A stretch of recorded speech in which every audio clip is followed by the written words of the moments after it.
transactions around that property at sale agreements.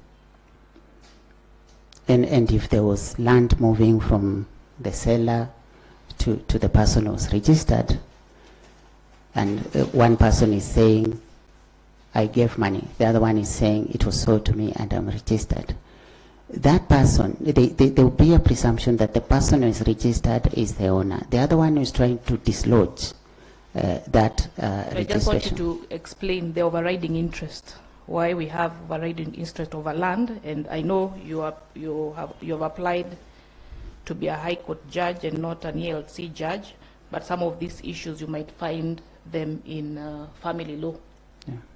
especially on issues around matrimonial property. So the overriding interest to land, maybe highlight 2 or 3 of them. Is trust among an overriding interest? Yes, I would think so. Commissioner, for now, they are disappearing. They have disappeared. So kindly appraise yourself with resulting trust, and there is a Supreme Court decision to that effect. Otherwise, thank you very much. Sorry, you responded to the question by the Chief Justice about independence of the judiciary, challenges that hinder the full realization of independence of the judiciary. And your response was staffing. There is a general concern that maybe 20 years ago, 15 years ago, there were fewer Court of Appeal judges, there were fewer High Court judges, there were fewer magistrates, but the judges, the magistrates worked. Now we have the numbers, but the work is not being done. So what would you say with regards to efficiency, accountability, vis-a-vis independence of the judiciary? Of course, independence comes with accountability. People have to be responsible. People have to show what it is that they are doing. And a lot has been done now towards, measuring what everyone is doing. And I think even if there is a feeling that people are not working as hard as they used to work then, I don't think that's factual. One of the things that has happened is many matters have come to our courts. Of course, we can do better. We can do better. And I'm sure with the systems we have now, especially now that work is being captured real time, people will be more accountable and more work will get done. And those who are not, working, it will be easier to see now. Okay, thank Yes. you. Thank you, CJ.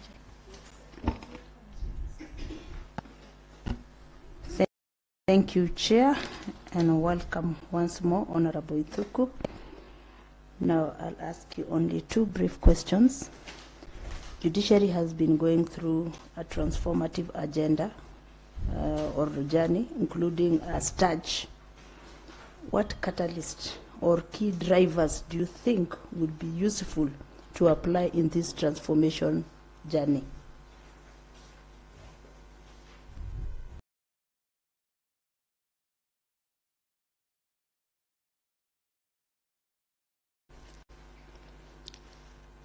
I think especially on strands.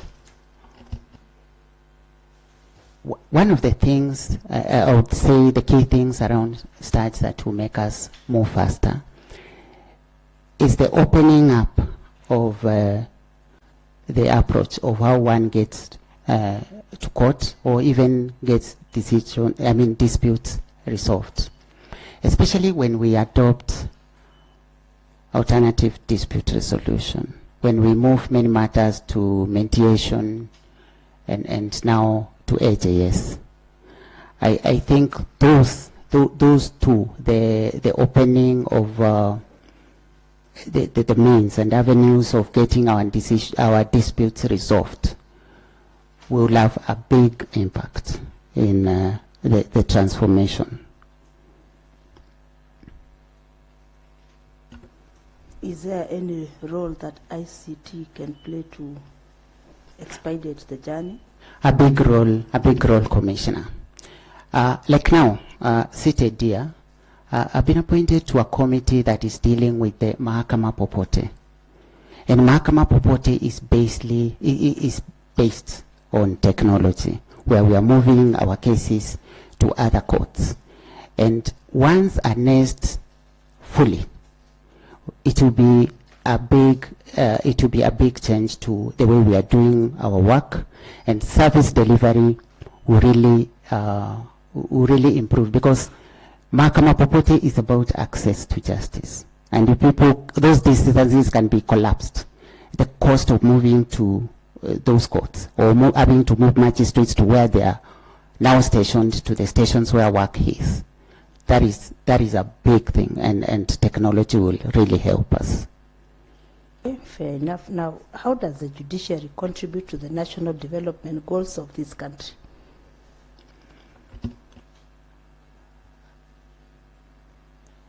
The judiciary has a mandate to be the one to resolve our disputes.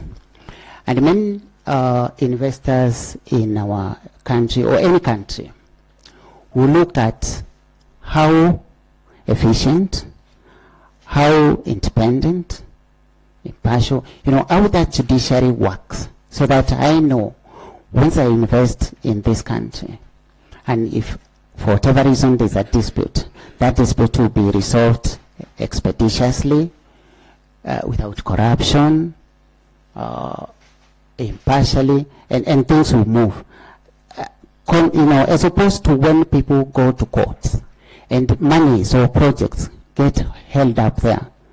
Some of them worth a lot of money because judiciary is not working properly. So a judiciary that works is a judiciary that moves our economy forward and contributes to prosperity. Thank you. Thank you, Chair. Good afternoon once again. Afternoon, Commissioner. Yes, I think most of the areas I wanted to cover with you have been covered by my colleagues. So the only thing I will do is to discuss with you your performance report. From Depop, I believe you must have been served with a copy. I have. Yes, we are covering the period from 1st July 2023 to 31st December 2023. Yes, I see the report says that out of the expected contribution of 17%, you have done 16%. To start off, I would want to ask, this is a report from Kerugoya, by the way. I know you recently went to Mombasa, so yes. We are dealing with the Kerugoya report. Yes. How many were you in Kerugoya? By the time I was leaving, we were 5. 5? Yes. Now, what is your view about the distribution of work, comparing Kerugoya and other magistrates' court stations countrywide? Do you think you are well-resourced in terms of hands on deck, or do you feel you are not very well-resourced? I would say we were. For judicial officers, that for judicial officers, I would say we were. We were well-resourced, because by the time I was leaving, we had reduced the remand period to about 3 weeks, so that if a matter is adjourned today, 2-3 weeks will give a date. So I would say Kerugoya, we were well-resourced. Okay. Yes. So could you comment on the report? 16% out of the expected 17%? What was hampering your performance? Or making you lag behind? That's 1 percentage point below everyone else. Because if you look at our statement, it's from July to December. Yes. For Kerugoya. The month of November to December, I was already in Mombasa. So there are matters in terms of hearings, in terms of, when there are those weeks I would have been on duty and taking pleas. So those 2 months, I'm not in Kerugoya. If one could just go back June and back, those percentages would be different. But also, maybe one can also say there's also the issue of administration. But Commissioner, I will not say that, because my previous reports showed that I was actually above the rest. Yes, above the rest. Okay, that explains it. But now you are in Mombasa. How are you managing balancing your administrative duties vis-a-vis the actual judicial work, the core function? Remembering that Mombasa is also a very heavy station. How are you managing that? What happened when I went to Mombasa is that I found that they have divisions. There is civil division, there is criminal division. I inherited the docket that was held by my predecessor in the criminal division. We held a meeting with my colleagues in the criminal division, and we agreed that I cannot be taking plea every other time, all the time. So we have a duty roster. So they take a bit of the load off me. And there is also the issue of being the chief magistrate, and I think the one that follows me is SRM. I get to hear the EACC matters. So we also Your immediate follower is at SRM? no, in the criminal division. Yes. There are other ranks in the other divisions. We agreed that we can also organize our work in such a way that, because there are matters that will come to me because of jurisdiction, like the EACC matters, those come to me, those others go to them.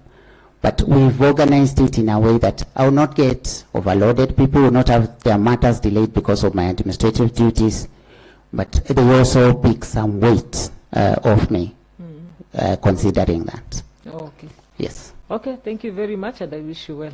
Thank you.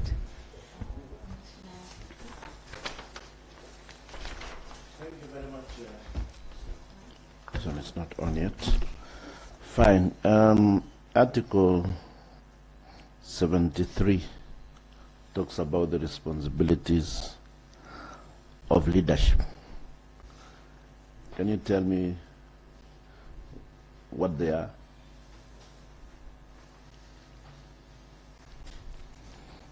Article 73 of the Constitution. If you can't recall that, you can go to... Sorry, I can't recall right away. Yeah. Yes.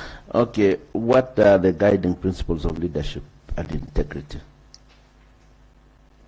That's fairly general, and it's also in chapter 6.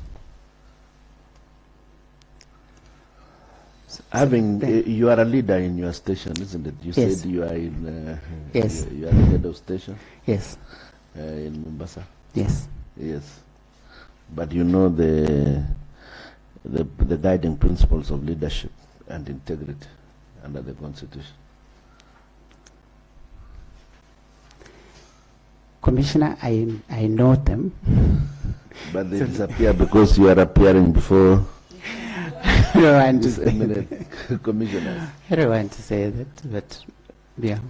Okay, fine. Then let's look at, you know generally about leadership, and there are leaders who are transformational and others who are probably not. Yes. What would you consider yourself as? Commissioner, I consider myself transformational in that in the places I have served, Yes. I have transformed the way of doing things. And judiciary, it's about service delivery. So I've been able to influence the judiciary staff Yes. and my colleagues towards a service delivery that addresses the needs of the people. So I consider myself a transformational leader. Okay. In your career, what can you describe as your key achievements as a leader? You just told us a few minutes ago that you got inspired to join the judiciary to do a few things differently. Yes. What are those things you've done that are different from probably what was going on, which you can pride yourself in? Thank you, Commissioner. My first station that I headed was Maralal in Samburu. And I can say one of the things I take pride in about my leadership is in Maralal is that when I went there, they had a mobile court in Baragoi and another one in Wamba. But they would go there a month, they would go there for like 6 months. we were able to put structures so that it became predictable. And I'll say that is something I've done in all stations where I've headed, where I put structures that are predictable, that are accountable, and anyone coming after me will be able to work around them. I also mentor officers who work under me, and I'm proud to say that there are 3 officers, magistrates who have worked under me, and after that they have become heads of station who have won awards. And I look at them and say, it started with us, and I think they are doing very well. Thank you. Just refresh your mind on those other questions. I will, Commissioner. Thank you. Thank you, Honorable CJ. Honorable Ithuku, maybe you could tell us of a time when your integrity was put to test, and perhaps how you went about it, any lessons that you drew from the incident, if any. Thank you, Commissioner. What happens mainly in the work we do is that corruption thrives where systems are opaque. And if I can say as an example, and this is something that can happen and happens, is that there was a time, you have a matter that is before you, there's an application, and sometimes an advocate will want maybe to have something clarified, or to say, when I'm in chambers, maybe I'm told by the office administrator, they so and so who wants to see you. And I know maybe we just had a matter with that advocate. And you see, integrity is also about perception. And what I said in that case is, get the advocates on the other side, because we just come from court. Come in with the advocate, discuss what it is, mention what is it that you wanted to mention to the court in his presence. He gets to hear, and maybe he gets to respond. And it's about openness, because when I said that, they came and you realize there is nothing that big that would not have waited maybe the ruling, and you get that impression, because sometimes it may be that there was even nothing to tell me. All that was needed was the impression that he has accessed my own.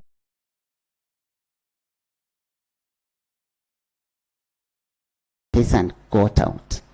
That would have created that something has happened. But if they just get in together, that story cannot fly. And I'll say that's how I handled it. And that's something you just get to learn, that so long as there's openness, people are transparent in the way you are doing these things, some of these things will not be there. Okay. If you're successful to become a judge, there's a certain way you're expected to conduct yourself.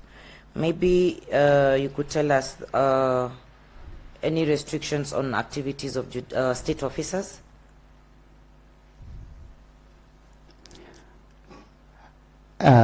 Yes, if I am appointed, because some of the restrictions still apply to me as a judicial officer, is that I cannot be a judge, and I'm openly involved in politics,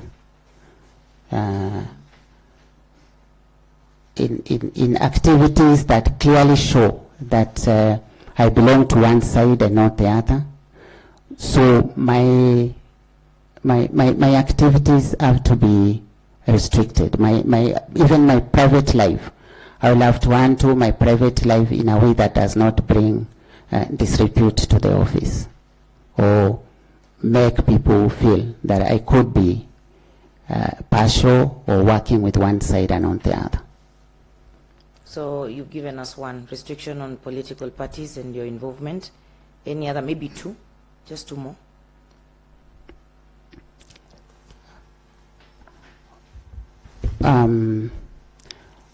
Also active involvement in just businesses, trading in a way that is open, and could easily bring conflict when matters come to us. Okay. Maybe you will refresh on that. My final question, I know you've been head of station for quite some time, and you've worked with the millennials, or the young people. Yes. Maybe tell us what is the place of millennials in the institution, and how you would go about dealing with them to ensure that their performance is at optimal levels. One of the things I've done, because I have them, is to understand them, and to understand that their worldview is different from ours, or the people who have gone before us. And millennials, most of them are tech savvy. They grasp some of these things very fast.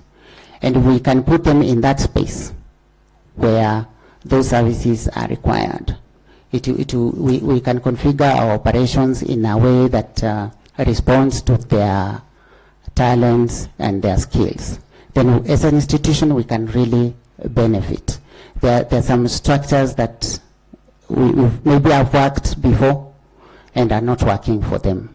So I would say that is we understand them, and we structure the organization in a way that allows them to work, especially when you're talking about adopting technology, being more flexible in the way we work, because previously it has to be this. If not this, there is a letter. But you realize that if you are flexible, then the production will still be what you wanted, maybe not in the hours you wanted. That's what I would say. All right. Thank you very much, and I wish you the best. Thank you. Yes. Just to conclude on that, how have you used millennials in your court? Mombasa Law Courts. Yes, how have you used it? This is what we've done. Yeah. In our court, and I think in many courts, we are having a problem with typing of proceedings. And one of the things that we keep complaining about is lack of typists, people who are designated as typists. Most of these millennials who are coming, they can type faster than most of them. So we have agreed with them that you don't have to be designated a typist. Get this file, type it for us, we have it then proofread. And that has turned around our waiting time in terms of, taking files to the High Court. That's what we've done. Well done. This brings us to the end of the interview. Thank you for availing yourself. We will get in touch with you when we complete the process. But before we release you, we always give an opportunity to a candidate to ask us a question, if you have any. Thank you very much, Your Lordship. I don't have a question, but I want to express my gratitude for being invited. Just coming here and having this conversation is enriching and gets, I'm sure, me to know what is in the judiciary working. It could also be a feedback mechanism for the Commission to know what we are doing. And I am grateful and hopeful that I'll be able to satisfy the Commission. Thank you very much. Thank you. All the best, and keep up the good work that you're doing to serve the people and to find out what is good for the people. Have a nice afternoon.